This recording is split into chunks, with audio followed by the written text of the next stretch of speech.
ബംഗാളിൽ നിന്ന് വരുന്ന ഏറ്റവും പുതിയ വാർത്തകൾ വളരെ ശ്രദ്ധേയമാണ്.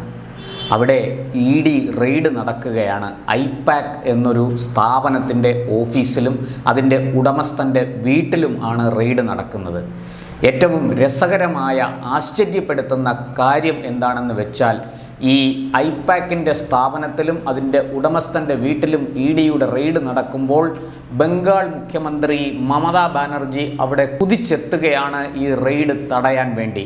എന്നു മാത്രമല്ല, വലിയ വിമർശനമാണ് അവർ മാധ്യമങ്ങൾക്ക് മുന്നിൽ ആഭ്യന്തരമന്ത്രി അമിത്ഷായ്ക്കും ആഭ്യന്തര വകുപ്പിനും അതുപോലെ എൻഫോഴ്സ്മെൻറ്റ് ഡയറക്ടറേറ്റിനും എതിരെ അവിടെ അഴിച്ചുവിട്ടത്.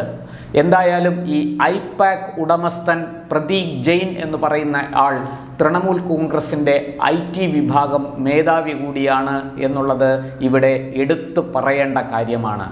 നേരത്തെ ഇതുപോലെ തന്നെ മമതാ ബാനർജിയുടെ അനന്തരവൻ അഭിഷേക് ബാനർജിയുടെ വീട്ടിലും ED റെയ്ഡ് നടത്തിയിരുന്നു. അഭിഷേക് ബാനർജിയെ ചോദ്യം ചെയ്തിരുന്നു. അന്നും സമാനമായ രീതിയിൽ മമത രൂക്ഷമായ വിമർശനമാണ് ഉന്നയിച്ചത്. പക്ഷേ ഇന്ന് നേരിട്ടെത്തി ഐപാക് ഉടമസ്ഥൻ്റെ വസതിയിലും അതുപോലെ ഓഫീസിലും റെയ്ഡ് നടത്തുന്ന EDയെ തടസ്സപ്പെടുത്താൻ വേണ്ടി മമതാ ബാനർജി എന്ന ബംഗാളിൻ്റെ മുഖ്യമന്ത്രി നേരിട്ടെത്തിയിരിക്കുന്നു എന്നതാണ് ഏറ്റവും ശ്രദ്ധേയമായ കാര്യം. കൽക്കരി കള്ളക്കടത്തുമായി ബന്ധപ്പെട്ടാണ് ED ഈ പ്രതീക് ജെയിനിൻ്റെ ഓഫീസിലും വസതിയിലും റെയ്ഡ് നടത്തുന്നത്. ഇതിന് മറ്റു ചില വ്യാഖ്യാനങ്ങൾ മമതാ ബാനർജിയുടെ നേതൃത്വത്തിൽ തൃണമൂൽ കോൺഗ്രസ് നടത്തുന്നുണ്ട്. പക്ഷേ വാസ്തവം ഇതാണ്. നേരത്തെ തന്നെ ഈ വിഷയത്തിൽ ഒരു കേസ് ED എടുത്തിരുന്നു. അതിൻ്റെ ഭാഗമായിട്ടാണ് മമതയുടെ അനന്തരവൻ കൂടിയായ അഭിഷേക് ബാനർജിയെ ചോദ്യം ചെയ്തതും. അന്ന് അഭിഷേക് ബാനർജിയെ ചോദ്യം ചെയ്ത് വിട്ടയച്ച ED കൂടുതൽ തെളിവുകൾ ശേഖരിച്ചുകൊണ്ട് മമതയുടെ ഏറ്റവും വിശ്വസ്തനായ അനുയായി പ്രതീക് ജെയിനിൻ്റെ ഓഫീസിലും വസതിയിലും പരിശോധനയ്ക്കായി എത്തുകയായിരുന്നു. ഈ പ്രതീക് ജെയിൻ എന്ന് പറയുന്ന ആൾ നടത്തുന്ന ഐപാക് എന്ന ഈ സ്ഥാപനം വളരെയധികം ശ്രദ്ധ നേടിയ ഒരു IT സ്ഥാപനമാണ്. ഇവരാണ് മമതാ ബാനർജിയുടെ അഥവാ തൃണമൂൽ കോൺഗ്രസിൻ്റെ IT സംബന്ധമായ കാര്യങ്ങളെല്ലാം, ആ പാർട്ടിയുടെ IT സെല്ലിൻ്റെ കൺവീനർ ഈ പ്രതീക് ജെയിനാണ്. പ്രതീക് ജെയിൻ്റെ നേതൃത്വത്തിലാണ് 2021 നിയമസഭാ തെരഞ്ഞെടുപ്പിന് വേണ്ടുന്ന സ്ട്രാറ്റജി തന്ത്രങ്ങൾ മമത മെനഞ്ഞെടുത്തത്.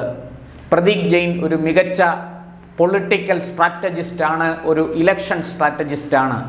രാഷ്ട്രീയ അടവു നയങ്ങളും തെരഞ്ഞെടുപ്പ് തന്ത്രങ്ങളും ആവിഷ്കരിക്കുന്നതിൽ പ്രതീക് ജെയിൻ വളരെ മിടുക്കനാണെന്നാണ് പൊതുവെ ഉള്ള വിലയിരുത്തൽ. നമ്മുടെ പ്രശാന്ത് കിഷോറിനെ പോലെ സുനിൽ കനഗോലുവിനെ പോലെ ഒക്കെയുള്ള ഒരു വ്യക്തിയാണ് ഈ പ്രതീക് ജെയിൻ എന്ന് പറയപ്പെടുന്നു. എന്തായാലും ആ പ്രതീക് ജെയിനിൻ്റെ സഹായത്തോടു കൂടിയാണ് മമതാ ബാനർജി 2021 BJP ഉയർത്തിയ കനത്ത വെല്ലുവിളിയെ അതിജീവിച്ചതെന്ന് ബംഗാളിലെ മാധ്യമങ്ങളും സാക്ഷ്യപ്പെടുത്തുന്നുണ്ട്. അതുകൊണ്ട് തന്നെ പ്രതീക് ജെയിനെതിരായ ഏതെങ്കിലും തരത്തിലുള്ള നീക്കങ്ങൾ നടന്നാൽ അത് മമതാ ബാനർജിയെ സംബന്ധിച്ചിടത്തോളം വലിയ പ്രശ്നങ്ങൾ സൃഷ്ടിക്കും. അവർ വലുതായിട്ട് ആശങ്കപ്പെടും. അതുകൊണ്ട് തന്നെ പ്രതീക് ജെയിനെതിരായി നടക്കുന്ന എല്ലാ നീക്കങ്ങളെയും തകർക്കാൻ മമത തന്നെ നേരിട്ടിറങ്ങുമെന്ന് തീർച്ചയാണ്. ഇവിടെ പ്രതീക് ജെയിനിൻ്റെ കൈവശം വരാൻ പോകുന്ന നിയമസഭാ തെരഞ്ഞെടുപ്പിൽ തൃണമൂൽ കോൺഗ്രസ് പയറ്റാൻ പോകുന്ന തന്ത്രങ്ങളുടെയും അടവുകളുടെയും രഹസ്യം പ്രതീക് ജെയിനിൻ്റെ കൈവശമുണ്ട് എന്നാണ് പറയപ്പെടുന്നത്. BJP അത് ലക്ഷ്യമിട്ടുകൊണ്ട് കേന്ദ്ര ആഭ്യന്തരമന്ത്രി അമിത്ഷായുടെ സഹായത്തോടുകൂടി EDയെ ഉപയോഗിച്ച് അത് പൊളിക്കാൻ ശ്രമം നടത്തുകയാണ് എന്നാണ് മമതയും തൃണമൂലും ആരോപിക്കുന്നത്. എന്തായാലും അതിൻ്റെ രാഷ്ട്രീയം നമുക്കറിയില്ല. പക്ഷേ ഒരു കാര്യം വ്യക്തമാണ്, കൽക്കരി കള്ളക്കടത്തുമായി ബന്ധപ്പെട്ടാണ് ED അഭിഷേക് ബാനർജിയെ ചോദ്യം ചെയ്തതും ഇപ്പോൾ ഇതാ ഈ പ്രതീക് ജെയിനിൻ്റെ വസതിയിലും വീട്ടിലും പരിശോധന നടത്തിയതും. ഈ പരിശോധന ED വെറുതെ നടത്തുന്നതല്ല. കൃത്യമായി പ്രഥമ ദൃഷ്ട്യാ ആരോപണത്തിൽ പരാതിയിൽ കഴമ്പുണ്ട് എന്ന് കണ്ടെത്തി അതിന് തെളിവുകൾ ശേഖരിച്ചുകൊണ്ട് പ്രഥമ ദൃഷ്ട്യാ വിഷയം ബോധ്യപ്പെടുന്ന തരത്തിലുള്ള തെളിവുകൾ EDയുടെ കൈവശമുണ്ടെങ്കിൽ മാത്രമേ ED ഇത്തരത്തിലൊരു നടപടി നടപടിക്ക് മുതിരുകയുള്ളൂ. അല്ലെങ്കിൽ ഇ ഡിക്ക് കോടതിയിൽ പറഞ്ഞു നിൽക്കാൻ കഴിയില്ല, അവിടെ സമാധാനം ബോധിപ്പിക്കാൻ കഴിയില്ല. അതുകൊണ്ട് തന്നെ ഇ ഡി ഇക്കാര്യത്തിൽ വളരെ കൃത്യമായ നിലപാടെടുക്കും എന്ന് തീർച്ചയാണ്.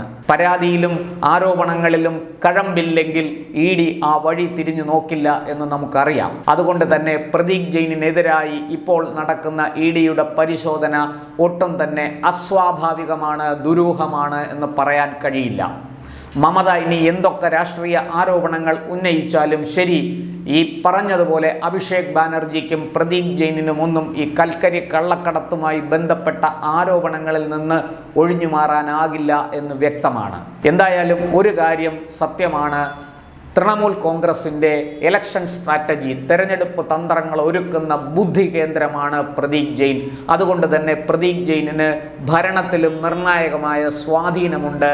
മമതയുമായിട്ട് വളരെയേറെ അടുപ്പമുള്ളത് കൊണ്ട് തന്നെ പല വകുപ്പുകളിലും പ്രദീപ് ജെയിനിന് ഇടപെടാൻ കഴിയുന്നുണ്ട് എന്നുള്ളതും ബംഗാളിൽ നിന്ന് വരുന്ന വാർത്തയാണ്.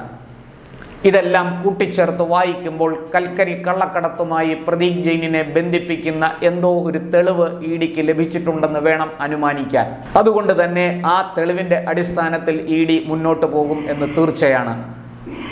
ഇവിടെ ബി.ജെ.പിയുടെ സ്വാധീനവും അമിത്ഷായുടെ ഇടപെടലും ഒക്കെ മാറ്റിവെക്കാം. കാരണം ഇ ഡിയെ സംബന്ധിച്ചിടത്തോളം എന്തൊക്കെ ആരോപണങ്ങളുണ്ടെങ്കിലും ആക്ഷേപങ്ങളുണ്ടെങ്കിലും അവർ പരാതിയിൽ കഴമ്പുണ്ട്, പ്രഥമ ദൃഷ്ട്യാ തെളിവുണ്ടെങ്കിൽ മാത്രമേ മുന്നോട്ട് പോവുകയുള്ളൂ.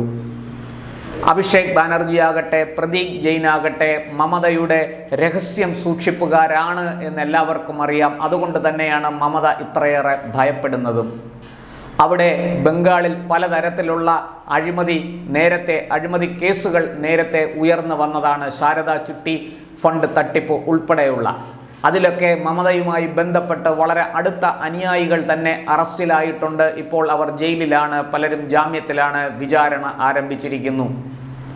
നേരത്തെ 35 വർഷം നീണ്ട CPM-ന്റെ ഭരണവും ഇതുപോലെ അഴിമതിയിൽ കുളിച്ചതായിരുന്നു. അതുകൊണ്ടാണ് അവിടെ CPM തകർന്നു പോയത്. CPM-നെ സംബന്ധിച്ച 35 വർഷം അവർ നടത്തിയ അഴിമതിയുടെ ബാക്കിയാണ് ഇപ്പോൾ തൃണമൂൽ നടത്തുന്നത് എന്ന് ആരെങ്കിലും പറഞ്ഞാൽ അവരെ കുറ്റപ്പെടുത്താൻ കഴിയില്ല. കാരണം അന്ന് CPM-ൽ ഉണ്ടായിരുന്ന അഴിമതിക്കാരായ നേതാക്കൾ മുഴുവനും, കുറ്റകൃത്യങ്ങളിൽ ഏർപ്പെട്ടവർ മുഴുവനും നേരെ തൃണമൂൽ അധികാരം പിടിക്കുമെന്ന് മനസ്സിലായപ്പോൾ ഒറ്റച്ചാട്ടത്തിന് തൃണമൂലിൽ എത്തിയവരാണ്.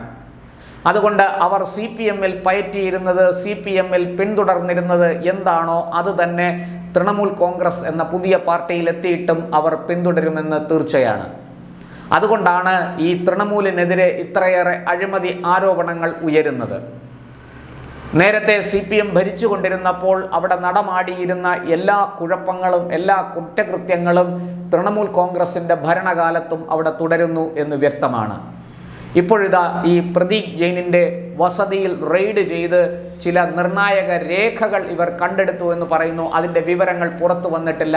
ആ വിവരങ്ങൾ പുറത്തു വന്നാൽ മാത്രമേ നമുക്കിതേക്കുറിച്ച് കൂടുതൽ എന്തെങ്കിലും പറയാൻ കഴിയുകയുള്ളൂ. പക്ഷേ ഒരു കാര്യം വ്യക്തമാണ്, മമതയ്ക്ക് 2021 ലഭിച്ചതുപോലൊരു ജനപിന്തുണ ഇക്കുറി ബംഗാളിൽ ഇല്ല. കടുത്ത ജനവിരുദ്ധ വികാരം, ഭരണവിരുദ്ധ തരംഗം നേരിടുന്ന മമത, ആ മമതയ്ക്ക് കൂനിന്മേൽ കുരു പോലെയാണ് ഈ റെയ്ഡും പരിശോധനയും. അഭിഷേക് ബാനർജിയെ ചോദ്യം ചെയ്തതും പ്രദീപ് ജെയിനിനെ ചോദ്യം ചെയ്യാൻ പോകുന്നതും ഒക്കെ ഒരു കൂനിന്മേൽ കുരു എന്നതുപോലെ വന്നു ഭവിച്ചിരിക്കുകയാണ്. എന്തായാലും കൂടുതൽ വിവരങ്ങൾക്കായിട്ട് നമുക്ക് കാത്തിരിക്കാം. മമതയ്ക്ക് ഈ പറഞ്ഞതുപോലെ ബംഗാളിൽ BJP അഴിച്ചുവിടുന്ന ഈ കൊടുങ്കാറ്റ്, രാഷ്ട്രീയ കൊടുങ്കാറ്റിനെ നേരിടാൻ കഴിയുമോ ഇല്ലയോ എന്നതാണ് ഇപ്പോൾ ഉയരുന്ന ചോദ്യം.